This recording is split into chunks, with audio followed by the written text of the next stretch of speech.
This podcast contains paid advertisements, but more on that later. Welcome to the O'Connor Bootstrap podcast, where I discuss how you can grow your business by the bootstraps. This applies to all entrepreneurs, from the person just starting up to the one that is already well established. My goal is to help you grow. I am your host, Isaiah O'Connor. So, in today's episode, we're going to be talking about marketing. And because we're talking about marketing, today's sponsor is going to be awin.com. What is awin.com? AWIN.com. Well, it's kind of like a dating service for businesses and advertisers. What do I mean by that? Well, if you're a content creator or anybody that wants to get paid for advertising in some way, shape, or form, you need to find an advertiser. You need to find someone that wants you to advertise for them. And if you have a product or service you are selling, you might want somebody to advertise your product or service. And that's where awin.com comes in. What they do is they connect you, if you're an advertiser, they connect you with someone who wants to advertise their product. For example, me. You hear me often advertise for, say, audible.com or Lonely Planet. Well, I talk about them on my podcast. I have links in my blog, etc. And I got them through awin.com. I wanted advertisers as I'm a content creator. So I went there and I found the advertisers that would advertise with me and pay me a percentage of whatever I sell. They're an affiliate sponsor. That's what it's called. But no, it's a great way to market. It's a great way to find people to sell for you. It's a great way to find people to pay you to sell for them. Go check them out.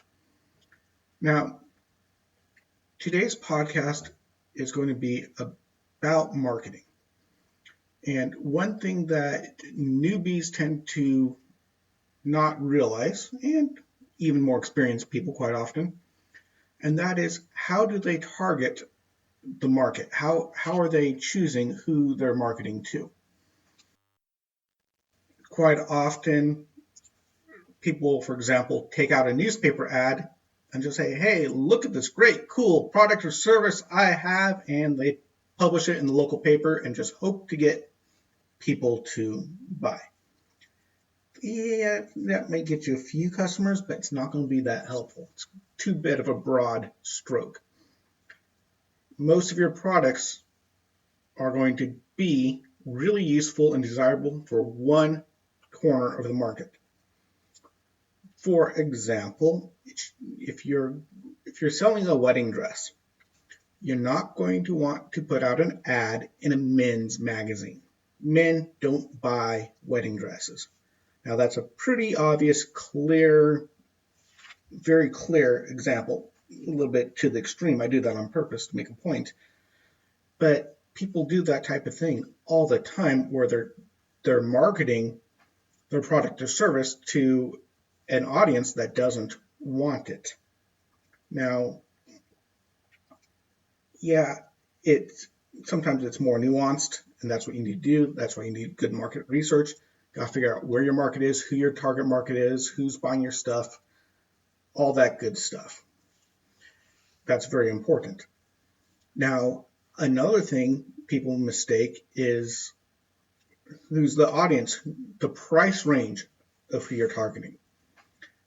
What do I mean by that? Well, for example, most people who buy a car like a Toyota Corolla are not interested in spending a ton of money on a car. As of today, July 2020, Toyota Corolla is going to set you back around $20,000. Around. And Toyota's very comfortable with that model. They sell a lot of Toyota Corollas. At one point, it was the number one most sold car in history. At some point, I don't know if that's still true today, but a good basic car for everyone, a very broad market, and that's their target.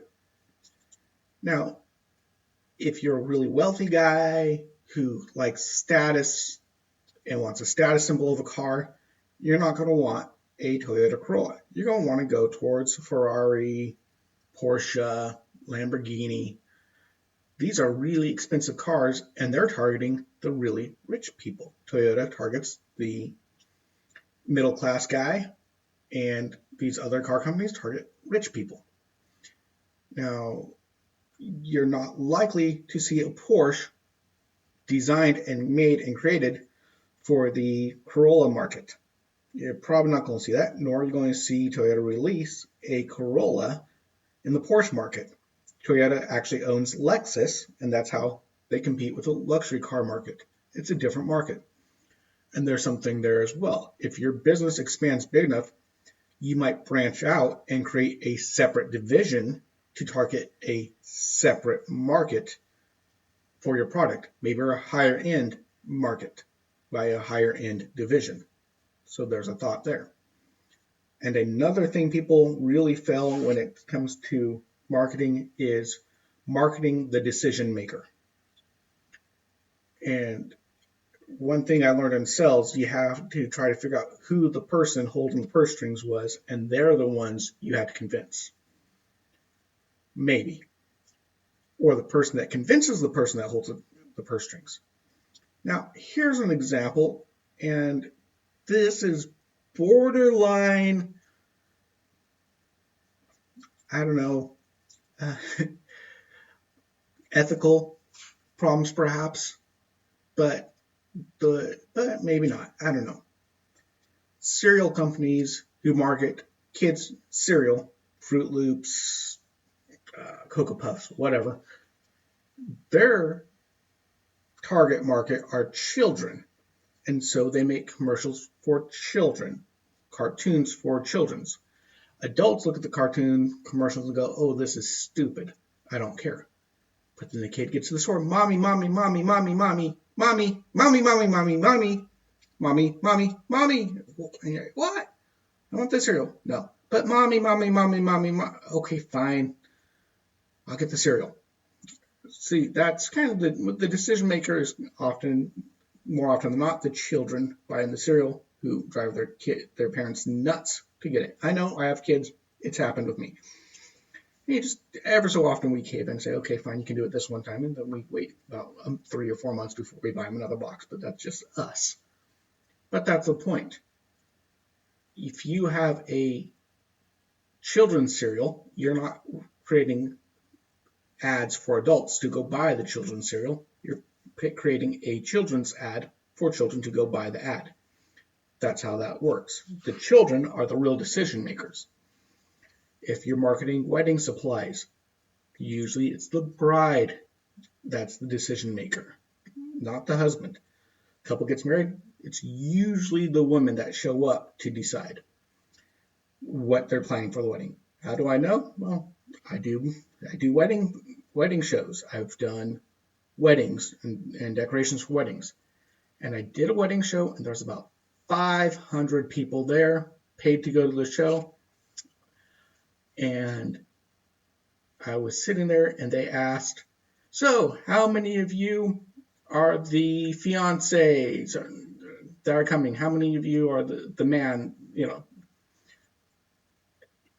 how many of you are the men getting married? And one guy out of 500 raised his hand.